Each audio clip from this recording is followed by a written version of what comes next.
Okay, so typically if there's not a lot going on yet, he's still chest to back on me, we're parallel, maybe pushing and pulling me a bit. Okay, we can look at starting to affect what's directly controlling us, which is the body lock itself. Okay, so a lot of times here, we'll look to get thumbs in, kind of those Lego man grips, okay?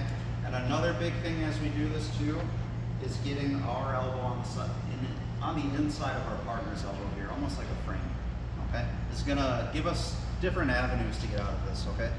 Probably the most basic here though, what we're gonna work on right now is getting our feet in front of us and getting really heavy into our feet so we can put pressure back with our lat muscles, okay? As we do that, I'm gonna start to lock my elbows as I separate the grips, okay? I wanna make sure that I keep pushing the hands down, okay? If I let go too early, he's gonna reattach. Get the body lock again, grab my legs, okay? A lot of bad things. So make sure as you guys separate here, you're stepping out, getting those hands behind you. And then as you walk forwards, pick one side, and then start to face your partner. Remember, when you face your partner, you want your head lower than the shoulder blades, or the shoulder line rather. So he doesn't shoot a takedown on me, and my style is wrestling, I'm ready to go for a takedown on him. Okay? We're pummeling these thumb grips in to make space. Very good idea here to have an elbow on the inside of his elbow. That's going to make this lock very weak. Okay? And then as we do that, we're pushing our feet forwards, pushing with our lats, clearing these hands behind us as we step out. And then we're turning to face our partner, preferably in a stance that's lower than this. Looking to hit this more efficiently. If somebody's like successfully gotten behind you with like an arm drag or a duck under and you know they're about to connect their hands, like yeah, get this early. Don't obviously wait for them to connect super strong and then try to separate it, okay?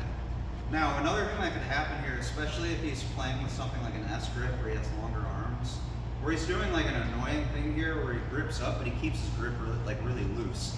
And then sometimes it's really hard to separate the hands here. Guys, as long as you have the elbow inside, you can always look to do a number of different things. Like instead of breaking the grip, rather than just going through it, you go into things like underhooks, over-unders. Okay, those are always possibilities here.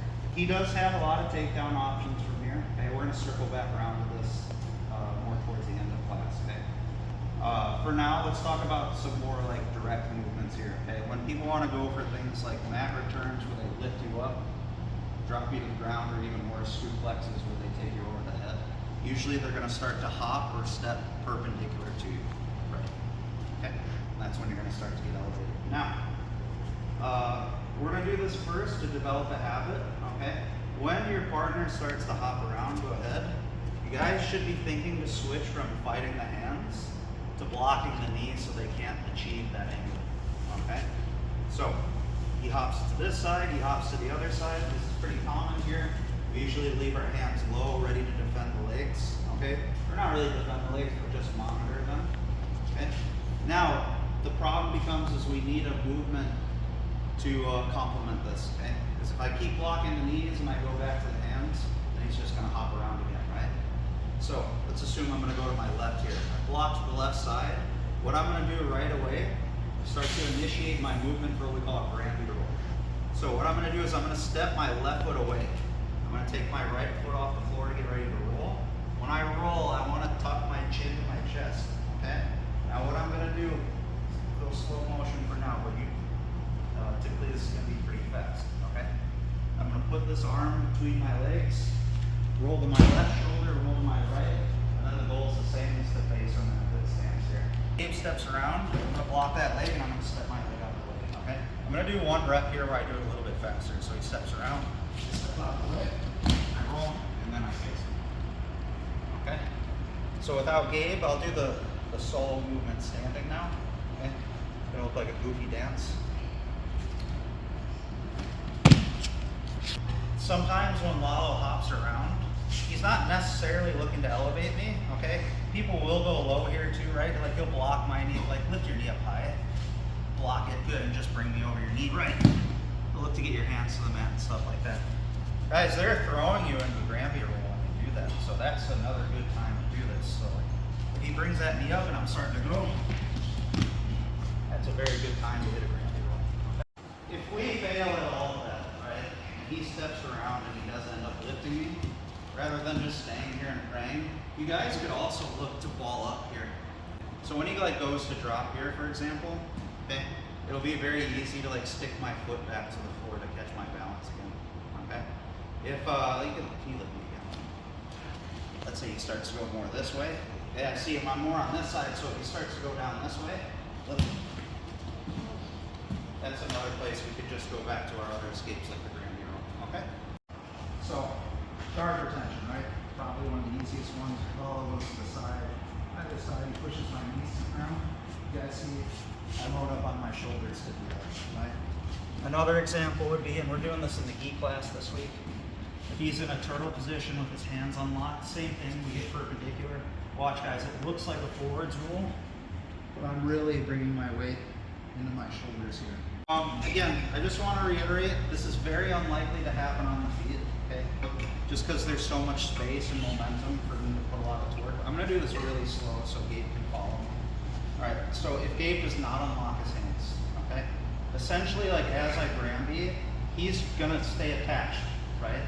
The good news is we can actually use this as a reversal if we make the right plays here, okay? So, I'm going to go really, really slow, okay? You can just follow me. So we'll get stuck right about here, and all I'm going to do is extend my legs. Okay. That's either going to break his grip, or Gabe's going to concede and go to his back, and I'll come over and I'll hook the legs so he can't feel tight. Okay. Series here where with our escapes we use the Kimura grip. Okay guys, you can Granby with this grip whenever you want. Okay, and if he stays attached, that's exactly. We'll go from that same block here, right? If I don't do a good job of keeping Mike's knee away from me, what he's going to do is he's going to step all the way over, he's going to get perpendicular, he's going to drop his weight, he's going to start to lift me off the mat. This is very bad, okay? That's when he gets suplexed, mat returned, lots of bad things, okay? So basically, a really effective thing I can do here is attach myself to him, like make an anchor. So what I'm going to do is I'm going to bring my knee above his knee, I'm going to bring my shin around his, and I'm going to lock my shoelaces into his shin here. So now if he lifts me up, okay, see it's not quite as bad of a weight load there for me, okay? Now, I want to have means here to respond to this, okay? Or else like if he lifts me and I take this out, theoretically if I don't push him back behind me, he could just keep lifting me, right? So, some other things we can do here that'll complement this. See, Mike's head position is good, so I can't get like a true overhook. So instead, what I'm going to do is I'm going to go to what we call like a overback grip. Okay, when I overback, you guys, the main goal of this detail is to not let your partner stand up straight. If he can stand up straight in that low squat, that's where he's strong and lifting you.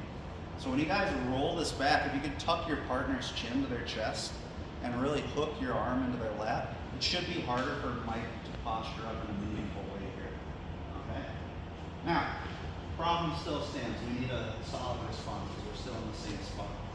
So from here, this hand, you guys can just look to cover the elbow.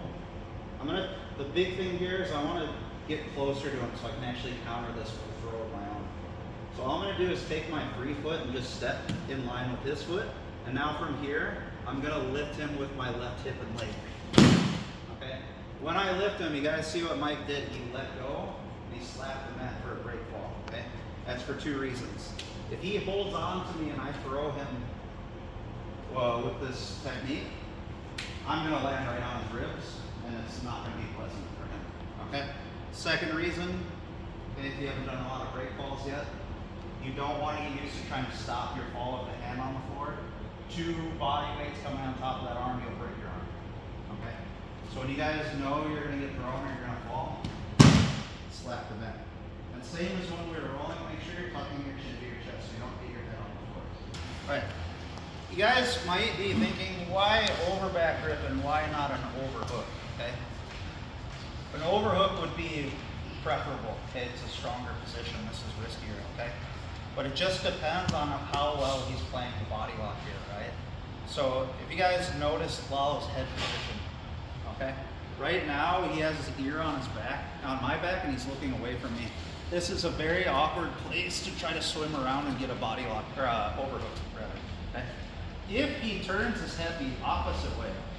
So he rotates the other ear over. Guys, if they're ever like this, take the overhook, okay? And then, again, we've done this before in the past. If you like things like Karai Boshi, you can still step in a straight line with the foot here and start to lift him up. He body locks me, he steps around. I was too weak or too slow at blocking his knee.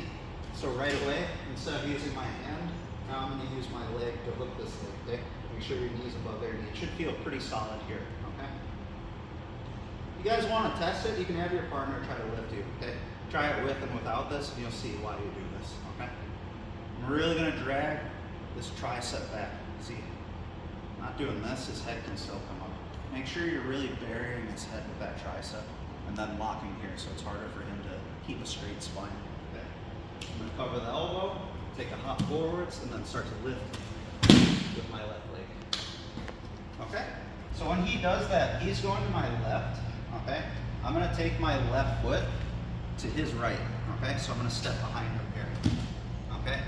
So my leg should be on basically his hamstring, so like my quad on his hamstring, okay?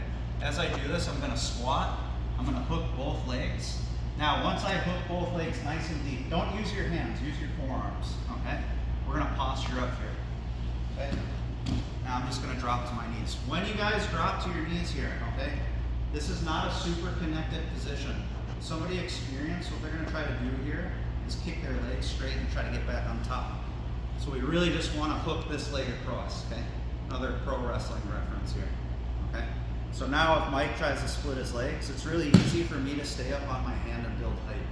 Guys, it's important to use the cross hand. Don't use this arm. Watch, when he straightens his leg, yeah, we'll lose a lot of leverage there. Versus if I hold here and he straightens his leg, that's way easier for me to stay attached to. It's just better leverage. So let's just like kind of over exaggerate and observe his movement here. He's taking a big step to my left, okay? So I'm gonna take my left this time around his right. Okay, so he went that way, I went this way, right? As I do that, I'm gonna squat to get a good connection to his legs, and then posture up, okay? Then from here, I'll collapse the knee, sorry, and then hook the leg, okay? If I do a good job of keeping Mike at bay here, or he just ends up never circling around, again, he has a lot of good takedown options back here, valley drops, trips, so on and so forth, okay? We can take advantage of this if he's very close to us, okay? If he steps away and he's not close to me, again, that's when we can look to force those other situations too, or just do the simple things from the beginning of class, like tactics here. Okay? However, if I step around one leg here, so if you guys look at this, this is already saddled because I have one of my legs between this, okay? And I can hook his legs very similar to how we did last time. Now I have a potential leg lock entry, okay? It's just gonna be very funky. Now guys, if you're able to do this, it's very important that you commit to the somersault. Make sure you're tucking your head, or else you're gonna land on the top of your head and it's gonna hurt, okay? So here, okay, I bring my head between my legs, and then I roll through, okay? If we do a good roll through with good momentum there, I should end up right on top of him like this, okay? Now, this isn't just a leg lock entry, this isn't just saddle, right? Let's say those of you that are in beginner position, or divisions rather, you can't really do any leg locks from here yet. We could also look for things like underhooks, okay? And look to go right into strong guard passing sequences too, okay? Otherwise, of course, the big one that we've been working on recently.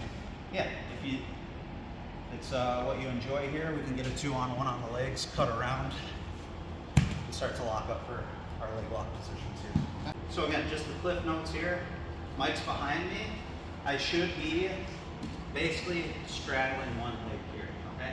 I need to make sure that his legs are close enough so that when I put my head between my legs, I can really get a tight lock there with my forearms, just like what I did with the prior takedown, right? And then when I commit, I really want to throw my head through, okay? If you feel like you can't do that, this probably isn't the move. Okay. All right, so here, roll through, come to the top. We got our leg lock this way if we sit down, and then our guard pass this way as well. We start to look for our underhook here. And get on top.